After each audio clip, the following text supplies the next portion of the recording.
ليلة 15 من شعبان. الحديث رواه الإمام أحمد ورواه ابن ماجة وحسنه الألباني رحمه الله. ما الحديث؟ يقول ماذا؟ أن الله جل وعلا سيطلع ليلة النصف من شعبان، وهذا الحديث الوحيد الصحيح في النصف من شعبان. يوم النصف من شعبان لا نسوي لا قرقعان ولا قرقعت ولا نصوم اليوم اللي قبله ولا نقوم الليلة اللي قبلها أبدا ولا نعطي إنما العبادة التي في هذه الليلة عبادة واحدة. ما هي؟ أن الله سيطلع ليلة النصف من شعبان على خلقه فيغفر لخلقه. الله أكبر. الله سيطلع على عباده ليلة النصف من شعبان ليلة 15/8 يعني هذا الشهر، فيغفر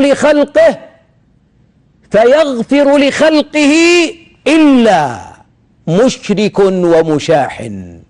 وفي رواية قاتل ومشاح، يعني الله رحمته ستعم الخلق في 15 هذا الشهر أو ليلة 15 إلا القاطع الرحم والمشرك. قاطع الرحم منزوع بركة العمر، منزوع بركة المال، منزوع بركة الصحة، منزوع بركة الزوجة، منزوع بركة المال والأبناء، مسكين محارب. والله ما تحل البركة في حياة عبد قطع رحمه. يغضب البعض يقول أنت تكثر الكلام عن القطيعة. يا أخي القطيعة تسبب لعن الله، والقطيعة قد يفعلها بعض الصالحين وبعض اللي عليهم شرها، وبعض الصالحات تصلي الضحى وتصوم الاثنين والخميس ما رفعت بسبب ماذا؟ بسبب قطيعة الرحم.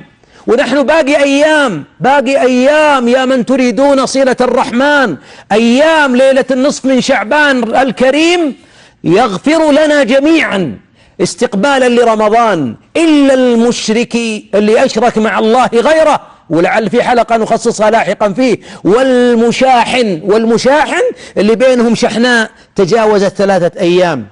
يا مسكين، فرصة قبل أن تدخل رمضان فتصوم ولا يرفع صيامك، قبل أن يأتي للعيد وتعيدون الناس بالثوب الجديد، وأنت لو ثوبك جديد ما ينفعك جمال ثوبك إذا كان قلبك أسود على المؤمنين. من